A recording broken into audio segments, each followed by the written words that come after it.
Então, fechando os nossos olhos e trazendo sempre o Mestre, Jesus, a grande referência para todos nós. E a Ele agradecemos por estarmos reunidos todos nós, por mais esta vez, buscando entender um pouco mais de tudo aquilo que Ele deixou. Mas para entender, é necessário buscar, se esforçar, é necessário raciocinar sobre as coisas que Ele deixou. Isso vai muito mais além do que simplesmente ler e querer tirar as conclusões sem ter uma base sólida. Então precisamos sim pensar muito. Vamos começar a falar sobre parábolas. Como entender uma historinha tão simples, tão infantil? Tirarmos todo o proveito que ela nos proporciona, porque ela carrega em si uma mensagem tão grande, tão importante para a nossa vida, para a nossa caminhada. E que, se não entendermos da melhor forma a mensagem de Jesus, as parábolas não serão entendidas como seria necessário que fosse, porque faltarão detalhes, faltará a base para que possamos compreender uma parábola na sua grandeza. As parábolas são tão lindas, nos trazem mensagens tão grandiosas, que a cada vez que temos a oportunidade de ler uma delas, tendo tido a oportunidade de angariar um entendimento a mais na busca da mensagem do Mestre, a parábola traz outra mensagem, uma mensagem mais ampla, abordando pontos que eu não entendia, que não havia pensado. Então o ensinamento de Jesus não está estacionado, não está parado.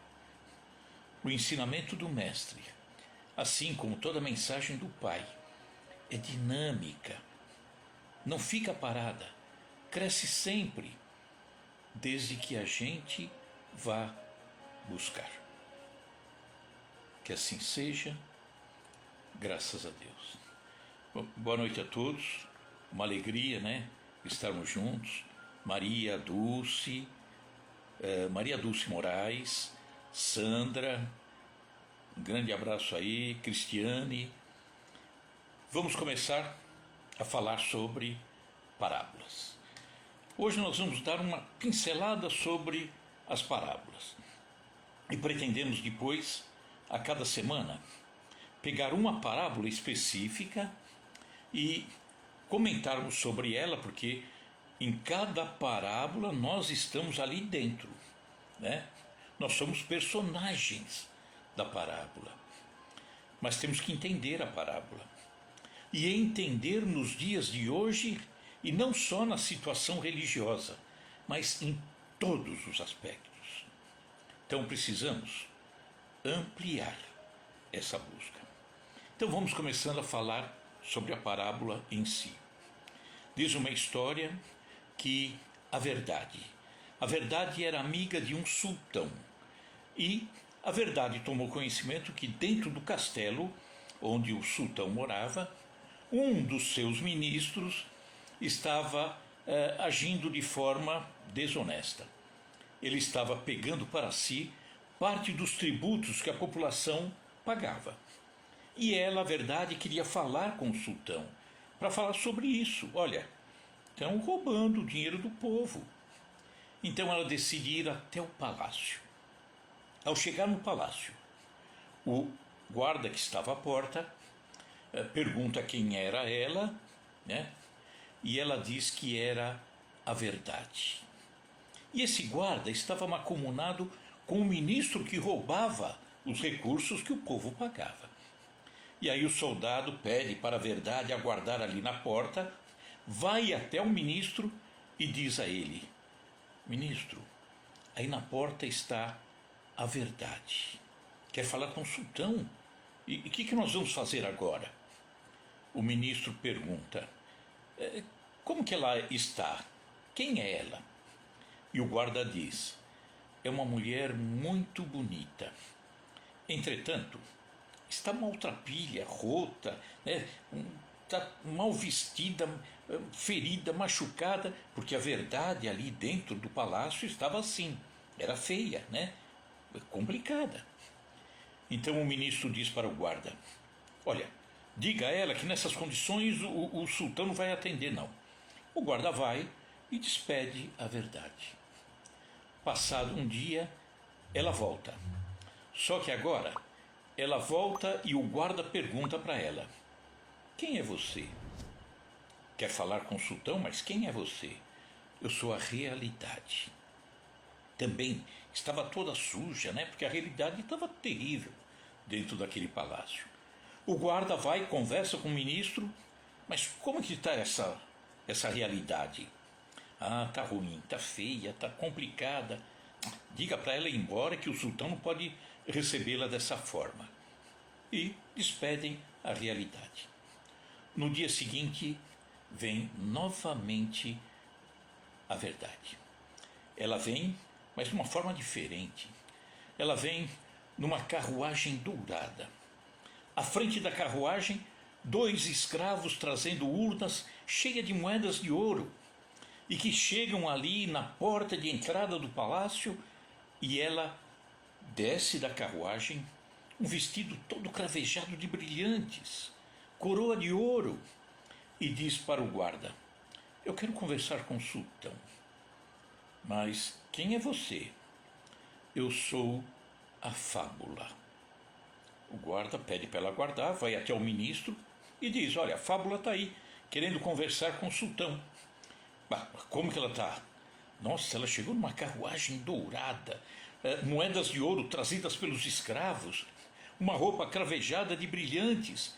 Então disse que o ministro pensou: olha, se eu deixar a Fábula entrar para conversar com o sultão, eu vou ter a oportunidade de roubar alguma coisa. Então permitiu a entrada, né, da Fábula, que não era Fábula, vai até o sultão, ministro ao lado do sultão, e ela começa a conversar com o sultão. E começa a falar sobre tudo que estava acontecendo ali, que estavam sendo roubados os recursos do povo. Quem roubava era aquele ministro, porque ela, a Fábula, tira a sua roupa e se mostra como verdade, verdade nua e crua. E aí o sultão manda prender o ministro e as coisas voltam a estar em ordem.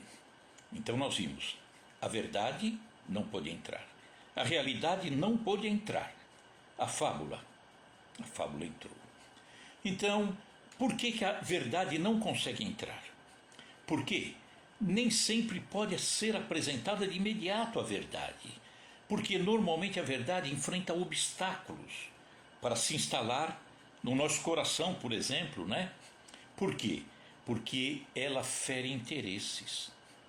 Eu trabalhava de uma forma, às vezes cometia lá meus deslizes, mas vem a verdade, e agora? O que eu vou fazer? Eu vou ter que ter cuidado, vou ter que voltar, né? Ser honesto. A verdade, ela derruba conceitos. Eu tinha um determinado conceito, acreditava numa coisa que era verdade, mas no fim não é mais. Então a verdade vem para colocar tudo em ordem. Ela escancara vícios. Eu preciso me modificar, né? Porque os meus vícios estão aí. Então a verdade está me mostrando que a coisa não está boa, que eu estou com dificuldade. Então eu preciso olhar a verdade, mas eu não tenho coragem. Por quê? Porque estou acomodado em muitas coisas. E será que eu tenho que modificar? Então é preciso estar preparado para receber a verdade. Não é fácil. E em todos os campos da atuação humana, a verdade tem que vir no meu coração, mostrando tudo de bom, mas em qualquer área, não só na área religiosa. A parábola, a fábula, né? O conto, é uma pequena narrativa que usa alegorias, e essa narrativa transmite uma lição moral, uma mensagem, né? Isso era muito comum, e ainda é, de certa forma, na cultura oriental. Do outro lado, consistem em histórias que trazem ensinamentos de vida. As parábolas, os contos, as fábulas, né? Possuem simbolismos, onde cada elemento daquela história tem um significado específico. Então a historinha tem lá os seus elementos, cada um deles tem um histórico específico e que nós conseguimos entrar na história e fazer parte de cada um desses elementos, né? O ancestral da parábola vem de um termo grego chamado parabolé, que depois, né, no latim, foi adotado para parábola e quer dizer comparação. Eu vejo uma história e vou comparar com outras coisas. Ela me dá só um roteiro, né, uma ideia, mas são ensinamentos que ficam como semente dentro do coração de todos nós. Uma parábola simples, né? Até infantil, se a gente ler sem pensar em parábola, sem pensar no ensinamento que precisa ser agregado àquela parábola. Por exemplo, eu vou começar a falar, né, relativo a uma parábola, vocês com certeza vão completar. Quem tudo quer, nada tem. Vamos lembrar o caso do homem que tinha a galinha dos ovos de ouro. Todo dia ela botava um ovinho de ouro. Eu vou matar a galinha e vou tirar todos os ovos. E ficou sem, né? Porque ela produzia um ovo a cada dia. Cigarra e a formiga, né? Essa fábula tão conhecida, né? Que fala do trabalho, da dedicação, do esforço. Os três porquinhos, todo mundo sabe, todo mundo conhece, né? Então são sementes colocadas aqui dentro quando éramos crianças. Estávamos lá no primeiro ano da escola. E essas sementes precisaram ser bem cuidadas para poder germinar aquela ideia, né? Então são doces lembranças e orientações que vieram do passado e nós mantemos nos dias de hoje, né? Agora, de onde que veio a parábola, né? A fábula. Normalmente se diz que o pai da fábula, e é o pai da fábula moderna, sim, La Fontaine, lá da França, no século XVII, que a gente conheceu na escola, né? As parábolas de La Fontaine. Então, ele recontava fábulas também daquele que poderia ser entendido como realmente o pai das fábulas, que era Esopo, lá na Grécia Antiga, século VI a.C. Tem uma parábola muito conhecida de Esopo que fala que uma comunidade de ratos começou a perceber que a cada dia um ratinho sumia. E aí foi visto um gato rodando o local, né? Bom, e agora? Nós temos que tomar uma providência, falaram os ratos. O que é que nós vamos fazer? Quem dá uma ideia? E de repente um lá na reunião falou, olha, eu tenho uma ideia. Bom, qual é a ideia? Amarrar um guizo, um sininho, um chacoalho no rabinho do gato. Porque quando ele se aproximar de nós, vem fazendo aquele barulho, todo mundo some. Todo mundo aprovou. Não, agora vai dar certo, não vai subir mais nenhum ratinho. E aí um ancião, sabedoria, né? Levantou a patinha e falou, isso não vai dar certo não. Mas por que não vai dar certo?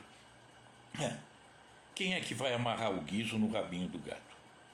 Então ali ele estava mostrando, olha, vamos sugerir, mas vamos sugerir coisas que sejam possíveis, né? No ir além, porque às vezes não conseguimos fazer exatamente aquilo que estamos propondo. Já existia um outro fabulista, mais velho ainda, que era chamado Fedro, mais velho do que La Fontaine. Ele viveu no primeiro século antes de Jesus, né? E nas primeiras décadas após Jesus. Era um fabulista romano.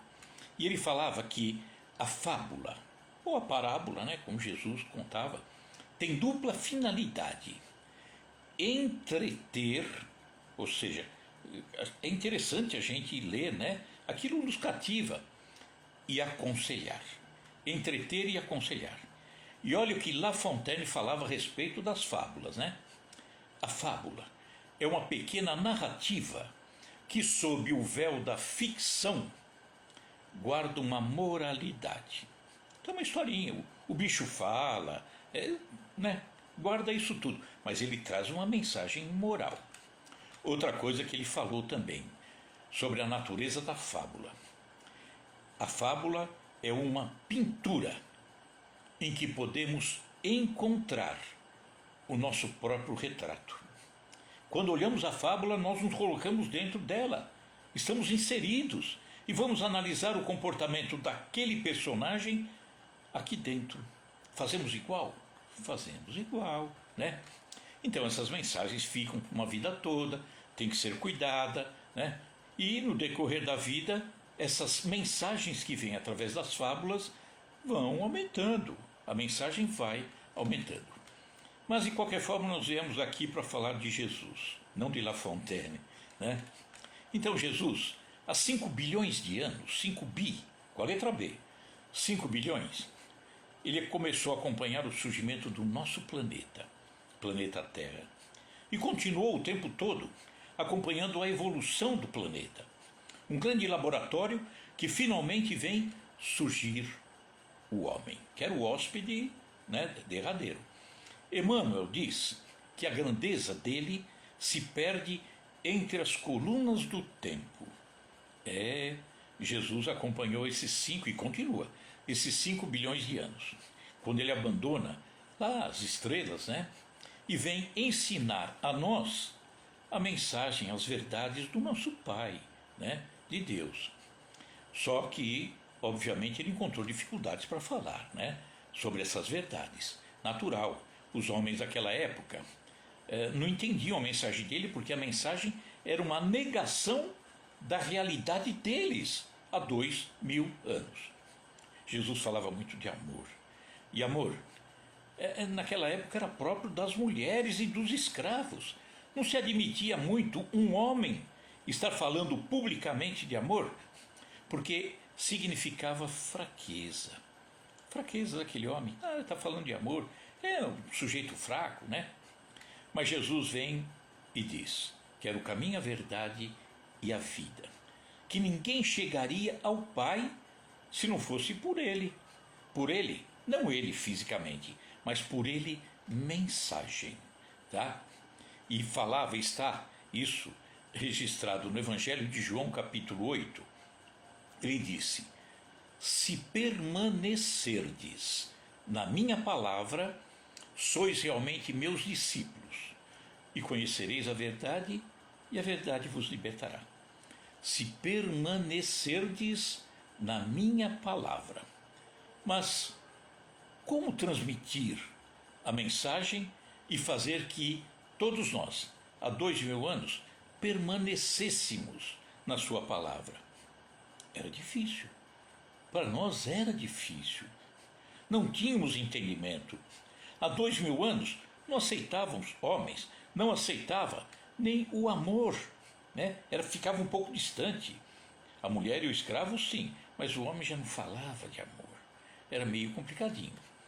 Então, ele usa de um artifício, porque nós éramos infantis, espiritualmente falando, né?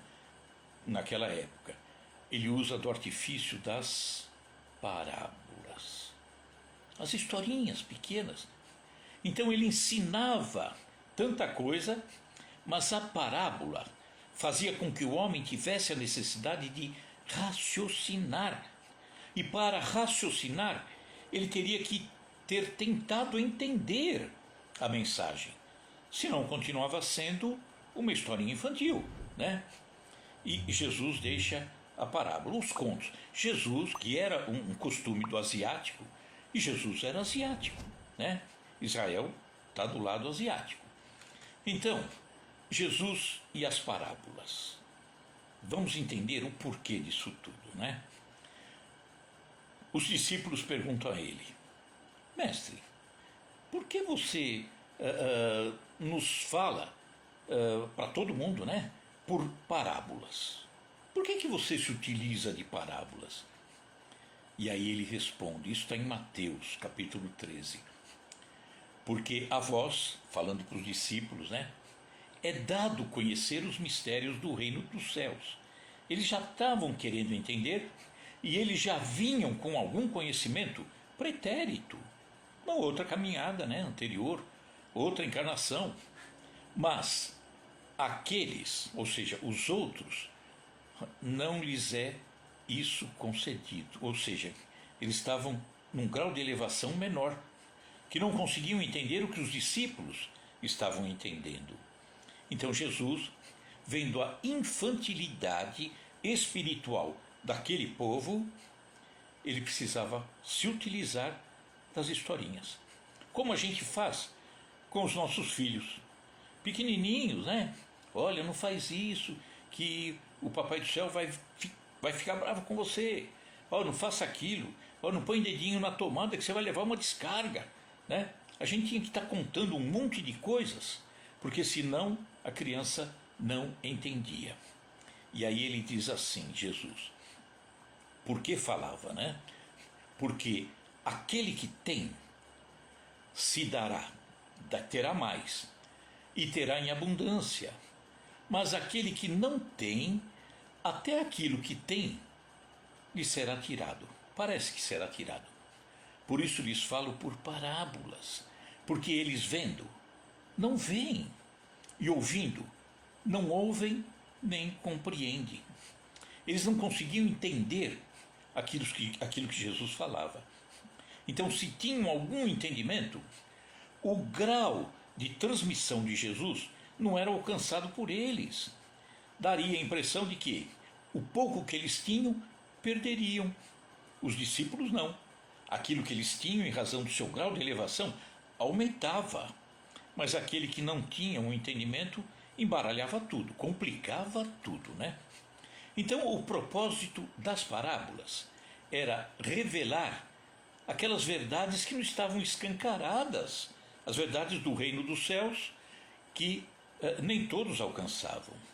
Então ele tinha que se utilizar das historinhas, porque as historinhas ao longo do tempo seriam entendidas por aqueles que ainda não compreendiam. Elas ficariam, sim, né, acompanhando os séculos, para que a cada novo aprendizado que eu conquistasse, era um novo entendimento que eu conseguiria tirar da parábola. Inicialmente, muito pouca coisa, mas depois vai crescendo. A cada grãozinho de entendimento era um entendimento maior dentro da parábola, né? E ainda está dito em Mateus, no Evangelho de Mateus, capítulo 13. Ao coração honesto, essas histórias ilustrativas, essas parábolas, trariam mais luz. Porém, aos orgulhosos, os rebeldes, elas criariam confusão. E criariam confusão mesmo. Aquele que é orgulhoso, que acha que tudo sabe e que não está a fim de se imiscuir com ensinamento religioso, eu sou autossuficiente, e vem essa historinha aí, não me diz nada, então criaria até confusão, né? Complicação para coração orgulhoso. Mas para aquele que é honesto, aquele que busca, aquele que está com o coração mais sensível, ela faria e faz tanto bem, tanto bem.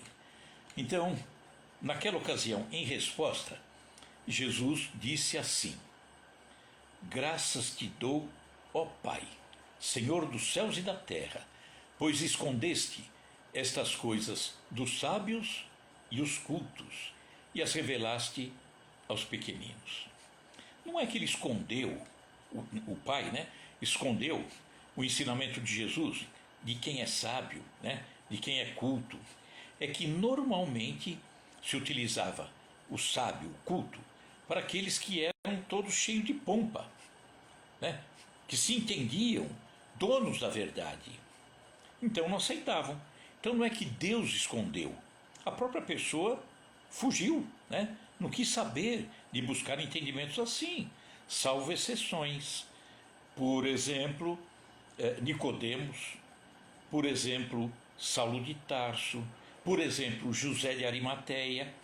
Eram pessoas sábias, cultas, mas que se interessaram, né? E que normalmente as pessoas mais humildes são aquelas que procuram de uma forma mais intensa, mais dedicada. E que ele diz: revelaste aos pequeninos, aqueles mais humildes, né? Então, o evangelho do reino, né, o reino dos céus, está assim, né, dessa forma, para atrair e informar os humildes, enquanto acaba, né, sem querer, afastando e confundindo aqueles que são orgulhosos. Então, temos que lembrar também que a mensagem de Jesus, ela chegou a ser manipulada, já falamos aqui outras vezes, por Roma, no século IV, quando ela leva para dentro de si, do Império Romano, a mensagem de Jesus. E ali deram umas ajeitadinhas, né, em algumas coisas, porque vivia junto o cristianismo e o paganismo. Mexeram em muita coisa, mas arrisco dizer que não colocaram um só dedo nas parábolas. Por quê? Ia mexer aonde, se não entendeu nada? Lia uma historinha, bom, não sei o que quer dizer isso aqui. Deixa do jeito que está. Então eu diria que as parábolas não foram mexidas não, né? Ouvir a palavra de Deus, ouvir a mensagem de Deus, ouvir a mensagem que veio através de Jesus, nos revelando o nosso Pai, é uma experiência dinâmica, não é estática, não está parada, como muitos acreditam, né? Mesmo dentro de várias religiões. A mensagem lá, está na Bíblia, no Novo Testamento, não se mexe nada. A mensagem dele é dinâmica. Por que é dinâmica? Porque o nosso entendimento da vida, as circunstâncias que surgem em torno de nós, tudo aquilo que aparece é dinâmico, vem surgindo coisas novas. E eu preciso fazer a leitura do que Jesus nos diria em cada uma dessas situações, mas sempre tendo Jesus como referência, né?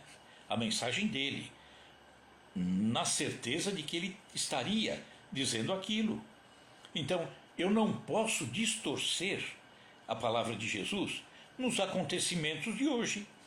Mas ele não falou sobre tal coisa. Bom, deixa eu entender a filosofia dele, o entendimento dele, aquilo que ele nos trouxe, como é que funciona, como é que o Pai nos ama. Então, aí sim, esse ensinamento é dinâmico. Não está estacionado, não, né? Como tanta gente imagina. E é por essa razão que nós seremos melhores ou não tão bons se seguirmos ou não a mensagem dele. Seguimos, temos noção, raciocinamos, temos Jesus como parâmetro, a filosofia, o jeito dele ensinar, as suas diretrizes. Estou buscando ser melhor. Fujo disso tudo. Pode ser que não dê tão certo, né? Então, se nós pararmos e pensarmos, a palavra de Deus, aquilo que Jesus nos deixou, é como o sol. O sol, ele derrete a cera, não derrete os raios solares, aquele calor, como está ultimamente, né? Ele derrete a cera. Se esse coração está aqui, tranquilo, ele vai derretendo, vai deixando aquele coração mais mole. Entretanto, o sol endurece a argila. Depende, né, do que está aqui dentro. Será que aquela cera que quer ser moldada dentro dos ensinamentos dele? Ou aquela argila que foi feita para endurecer? Aí cada um escolhe, né? A escolha é do aluno, não é do professor, não. Nós temos que escolher e fazer sempre melhor. Então nós podemos dizer que as parábolas não tornam necessariamente um orgulhoso num coração humilde. Ele teria que prestar atenção. Mas podem tornar humilde um coração orgulhoso, né? Então, ela não tornará orgulhoso um coração humilde. Aquele que já entendeu, né, não vai vacilar e se tornar orgulhoso, regredir. Entretanto, ela pode tornar humilde um coração endurecido, um coração orgulhoso, se a gente permitir, né? Cabe a nós abrirmos todo o espaço para que isso aconteça. Jesus encontrou dificuldades para deixar a sua mensagem, né? A gente sabe que ele não pôde dizer tudo, eles também na época não tinham condição de absorver nós, né? Talvez estivéssemos exatamente lá. Não tínhamos condição de absorver tanta coisa nova. Jesus era revolucionário, né? Ele não veio destruir a lei, mas ele veio dar um sentido lindo, o sentido do amor para aquilo tudo. Mas nós vemos, estamos no século XXI, nós vemos que ainda hoje muitos se prendem ao ponto e vírgula daquilo que está escrito há 2000 anos, né? Que pode não representar exatamente com fidelidade aquilo que Jesus falou, né? Muitos estão presos àquela letra que mata e não ao espírito que vivifica. Por isso que nós temos que buscar o sentido do ensinamento de Jesus. Nós temos que buscar sempre, tem que ser o nosso balizamento, o ensinamento moral de Jesus. Ah, mas tem determinada situação que não estava prevista há 2000 anos. E eu encontro hoje essa situação. E aí? Como que eu faço? Para que lado eu pendo? O que Jesus teria dito se há 2000 anos ele se deparasse com essa situação, esse acontecimento? É o ensinamento moral. É o ensinamento moral de Jesus, né? Quando ele fala de amor, de perdão, de humildade, da pureza de coração, de amar o próximo, de não agredir, tudo que está dentro desse roteiro é aquilo que ele ensinou. Ah, mas ele não falou exatamente sobre isso, mas ele deu o roteiro, né? Então nós temos que parar e buscar isso, entender isso tudo, né? E aí muitos ficam na letra que mata e não buscam o espírito que vivifica. E olha, muitas dessas verdades que Jesus nos deixou em parábolas, nas historinhas.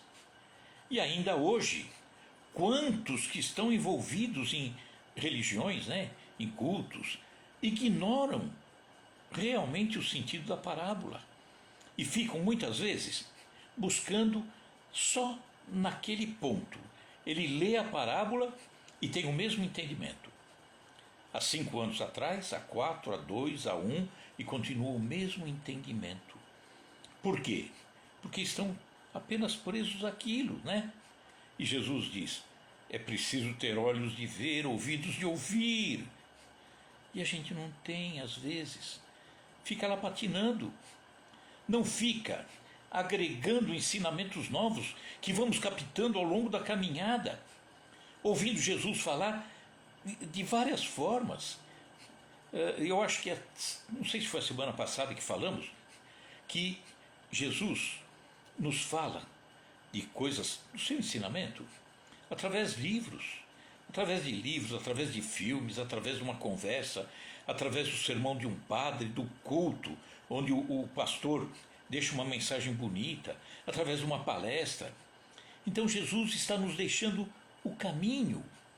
Mas quando não aproveitamos para crescer nesse caminho, eu leio a parábola há 10 anos atrás, o entendimento que eu vou tirar dela hoje praticamente será o mesmo, porque o caminho continua igual, não mudou nada.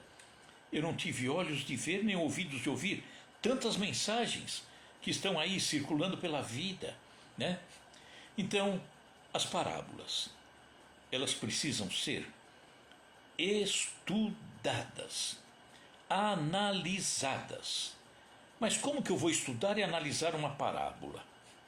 Bom, eu tenho que ter uma bagagem. O romano, quando mexeu no século IV, ele não tinha bagagem. Ah, deixa do jeito que está essa historinha, né? Eu sempre lembro de uma historinha muito é a menor delas, né? Que deixa muitas pessoas, puxa, mas que história é essa? É a menor parábola. Então, vamos fazer um exercício. Vamos imaginar nós, há 1.600 anos atrás, 1.700 anos atrás, em Roma, vendo a cúpula romana, né, da igreja daquela época que começava a se instalar, ali dentro daquilo que foi apresentado a eles como os evangelhos. E aí aparece uma parábola. E eles mexendo em coisas, né? A parábola é: o reino dos céus é como o fermento que uma mulher misturou em 3 porções de farinha até ficar toda levedada. O reino dos céus é como o fermento que uma mulher misturou em 3 porções de farinha até ficar toda ela levedada. O que é que o romano, aquela igreja que surgia naquele instante, entenderia disso? Se não entendia de Jesus, se não havia estudado, se não havia ao longo de muito tempo pensado, raciocinado, analisado, refletido sobre a mensagem dele, aquilo não dizia nada. Como para muitos, ou diz nada ou diz muito pouco, e que é capaz de falarmos muito tempo sobre esse tema e trazendo para os dias de hoje. E daqui a um ano, se formos falar, talvez a gente entenda até muito mais coisa do que entendemos hoje. Ela é dinâmica, porque nós vamos buscando entendimentos novos. Isso é preciso, né? Então, a parábola, para entendermos, para avaliarmos, para analisarmos, é necessário que coloquemos dentro de nós uma bagagem para tirarmos conclusões lógicas, racionais, à luz do Espírito de Jesus, sempre. À luz do Espírito de Jesus. Então é preciso compreender o ensino de maneira correta, porque a verdade mal compreendida já deixou de ser verdade, já não é verdade, né? Ela tem que ser entendida da melhor forma. Tanto que Jesus diz, né? A planta que meu pai não plantou será arrancada, né? E ele deixa inclusive uma parábola a respeito disso, que se aplica em todas as situações de hoje, não da religião, de hoje, no seu ambiente de trabalho, na sua família, na reunião com amigos. A planta que meu pai não plantou vai ser arrancada fora, né? Então, em tudo, rigorosamente tudo, nós precisamos fazer os devidos confrontos. Mas aí a gente tem que ter a bagagem, tem que procurar, né? Raciocinar. Em tudo, nós precisamos fazer os confrontos, porque senão a gente aceita gato por lebre e vai passar a vida como passamos ao longo de tantos séculos, né? Então nós vamos ver, por exemplo, só para a gente raciocinar sobre os atributos de Deus. Quais são as qualidades de Deus, né? Os atributos dele. Os atributos de Deus, eles são iguais, o entendimento, em todas as religiões. Todas. A católica, a evangélica, a doutrina espírita, testemunhas de Jeová, todos. Os atributos de Deus são iguais, tá? Mas temos que raciocinar, tá? Por exemplo, Deus é eterno. Esse atributo em todas elas, todas. Doutrina espírita também, não é diferente, né? Ele não teve nem princípio e não terá fim, né? Ele não foi criado. É difícil para nós entendermos, né? Mas ele existe desde o sempre. Ele é imutável. Esse Deus não muda. Ah, não, agora eu gosto disso. Não, agora não, agora eu vou fazer aquilo. Ah, isso aqui não deu certo. Não tem, esquece, né? Ele é imutável. Ou seja, se está sujeito a mudanças, como nós estamos, as leis que regem o universo iam virar uma bagunça, né? Se ele aceitasse mudanças, estivesse sujeito a mudanças, não fosse já totalmente rigoroso dentro daquilo que ele foi, é e será sempre, essas mudanças fariam que acontecesse o caos no universo, né? Então as leis dele, as leis divinas, jamais se modificam, nunca se modificam. Outro ponto, né? Ele é imaterial, ou seja, a sua natureza difere de tudo aquilo que nós chamamos de matéria. Difere, totalmente diferente, né? Se não fosse assim, ele não seria imutável. Se ele tivesse vinculado a alguma matéria, ele estaria modificando, né? Estaria sujeito às transformações naturais de uma matéria, né? Ele é único. Todas as religiões entendem dessa forma. É único. Se existissem dois, não precisa muito não, dois, acho que já daria confusão. Já seria complicado, né? Porque não haveria unidade de pontos de vista, vamos dizer assim, né? De poder. Teria um para determinadas coisas e outro para outra. Não, ele é único. Outro, ele é onipotente. Ou seja, ele pode tudo, porque é único. Ele é único.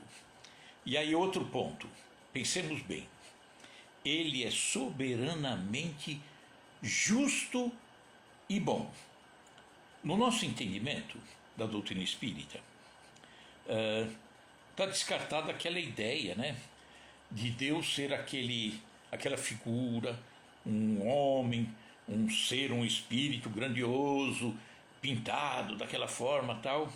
Nós entendemos Deus como uma força, um conjunto de leis, uma inteligência infinita. Ele que cuidou de tudo, que fez tudo, responsável por tudo, é a inteligência suprema, causa primeira de todas as coisas, Deus. E aí, justo e bom. Então, a sabedoria providencial das leis divinas se revela, né? E desde as pequenas coisas até as maiores. Está aí a bondade e a justiça de Deus em tudo que acontece, em tudo que existe, em todo o universo. E essa sabedoria, dessa força que entendemos, Deus, força, esse conjunto de leis, essa sabedoria não permite que se duvide nem da justiça, nem da bondade de Deus. Não.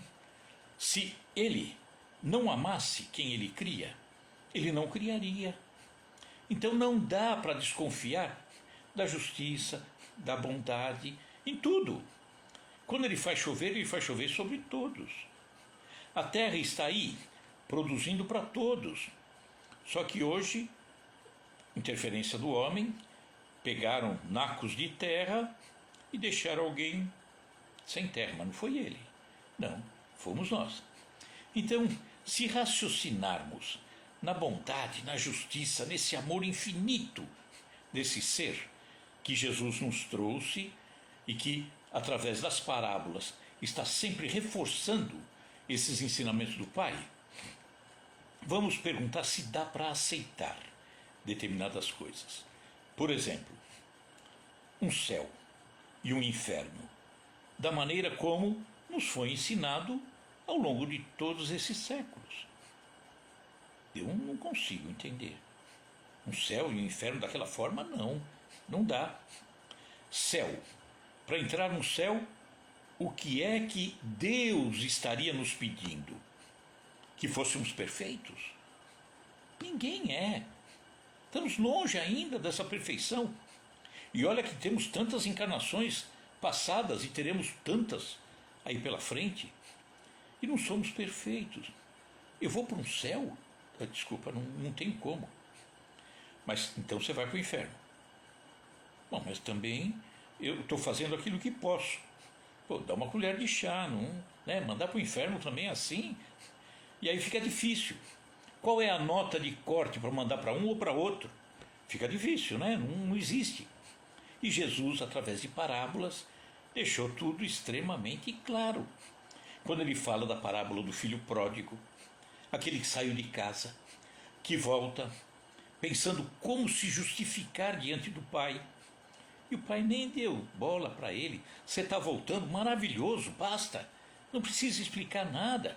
Acolhe aquele filho com tanto amor, põe uma sandália nova, um par de sandálias novas, uma vestimenta nova e faz uma grande festa. A dracma perdida, a ovelha perdida, são parábolas que ele deixa, nos mostrando que o pai não quer que nenhum de nós vá desembocar no inferno, naquele inferno. A gente desemboca sim, né, de tempos em tempos, ou várias vezes por dia, no inferno que nós criamos aqui dentro. E que depois nós saímos dele, através das nossas ações melhores. Então, não dá para aceitar que Deus teria criado daquela forma, como nos foi ensinado ao longo do tempo, aquele céu e aquele inferno, né? Outra coisa a se pensar. A injustiça quanto à desigualdade das pessoas. Um é rico, outro é pobre. Deus não faria isso. Um doente, outro saudável. Deus não faria isso. Um nasce e desencarna com um mês de vida. Outro vai até 100 anos, todo cheio de problema, de doença. Deus não fez isso. Existe uma explicação a cada um segundo suas obras, já falou Jesus. Por que esses acontecimentos? No entendimento de encarnações sucessivas, ou a cada novo dia de aula, eu tenho a oportunidade de aprender, de corrigir, de me aperfeiçoar, e talvez eu não precise de tanto tempo naquela encarnação. Talvez, tudo bem, vou partir logo. Ou talvez eu tenha necessidade de ficar mais tempo para aprender ou para ensinar, ou os dois, não importa. Mas não há injustiça nenhuma. Querem ver o topo da injustiça? Anjos e demônios. Criação de Deus. Um com perfeição total, outro lá embaixo só para fazer maldade. E o que está lá embaixo fazendo maldade com uma capacidade fantástica. Porque muitas vezes a gente percebe em discussões religiosas que o demônio dá mais ibope do que Deus. As pessoas falam mais do demônio do que Deus. Não, Deus não criaria anjo nem demônio. Se ele criou anjo, eu fico revoltado com ele. Bom, criou anjo, eu gostaria de ser um. Por que você não fez isso comigo? Ah, mas ele criou demônio também. Oh, muito obrigado, Deus, ter feito dessa forma. Poderia ter me criado um demônio, né? Deus não faria isso. Aquela teoria do anjo decaído, que se transforma em demônio, que vai afrontar a Deus, não faz sentido. O anjo, quem é o anjo? É você, encarnações à frente. Eu, encarnações à frente. Quem é o demônio? Nós, encarnações para trás. Vamos aprendendo, vamos saindo da condição de demônio. Demônio não, né? Condição daquele que se equivoca muito com as coisas, falha muito, e que vai seguindo ao longo de encarnações e acertando cada vez mais e errando cada vez menos, caminhando para angelitude. Aí ficou melhor, né? Bem melhor. Ele vem falar de as religiões, indissolubilidade do casamento. Não separe o que Deus uniu. Quem se uniu foram os homens, né? Um homem e uma mulher lá se uniram. Não deu certo por quê? Talvez questão de interesse, ou foram afoitos, ou hoje em dia tem aquele muito ficar, irresponsabilidade, mas Deus não uniu. O homem com a parceira que deveriam se unir, e muitas vezes permanecer juntos é um mal muito maior, né? Às vezes a questão do desinteresse no progresso espiritual. Pessoas que estão largadas. Ah, Deus criou aquela pessoa desinteressada. Não, é questão dele. Ele que se interesse. Ele tem um livre-arbítrio, né? Desatenção quanto à razoabilidade da interpretação das mensagens de Jesus. Tem um que se interessa, outro que não se interessa. Não quer nem saber. A mensagem que vem, não quero nem tomar conhecimento. O outro não. O outro vai buscar, raciocina, vai buscar o entendimento. É a parábola do joio e do trigo, né? Eu não quero aceitar o joio, não. Eu quero buscar sempre o trigo. Sentimento de culpa. Será que o Pai teria permitido que colocasse em cada um de nós esse sentimento de culpa, né? Cuidado, hein? Deus não vai te perdoar. Jesus não vai te perdoar, você fez isso. Será que não vai? Não é trabalho deles perdoar ou não. Até porque nenhum deles, nem Deus, nem Jesus, ficaram magoados com a gente, não tem que perdoar. Eles estão torcendo para que a gente faça o caminho certo. Por isso que ensinam, por isso que nos acolhem, por isso que nos abraçam. Nada de pecado sem possibilidade de perdão. Imagina. E perdão, pedir perdão, mas se eu não corrigir, também não serviu para nada, né? Parábola do filho pródigo. Vou voltar com o pai e pedir perdão, às vezes nem dá tempo. Ele percebe a tua boa intenção, está resolvido. Então, buscar esse entendimento. Esse é o objetivo. E não esquecermos de colocar os ensinamentos das parábolas que temos que estudar, raciocinar, entender, em todas as atividades nos dias de hoje, século 21. Combinado? Então, vamos encerrando, passamos um pouquinho da hora, né? Passamos um pouquinho, mas tudo bem. Vamos então fechando os nossos olhos. E Jesus, nosso Mestre Maior, agradecemos a oportunidade de estarmos reunidos.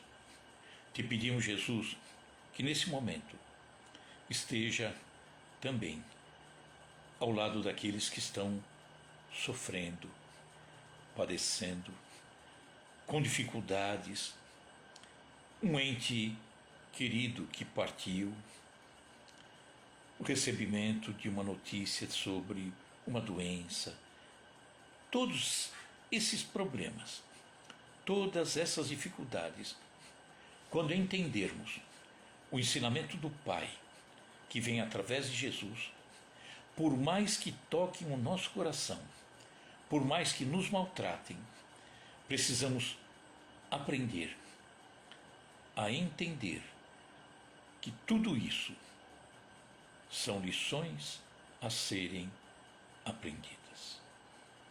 Que assim seja, graças a Deus. Grande abraço a todos vocês. Sandra Lourenço, né? Gé, tudo bom, filho? Abrão Salomão Júnior, tudo bem? Tudo em ordem? Maria Leone, tá? Gratidão a vocês, tá? Márcia Antunes de Farias, abraço, Márcia. Francisca, Cristiane, João Carlos, seu Laércio. Então, boa semana a todos nós e semana que vem, juntos novamente. Agradeço a paciência de vocês, tá? Forte abraço, bom final de semana. Gratidão a vocês, tá? Tchau, tchau.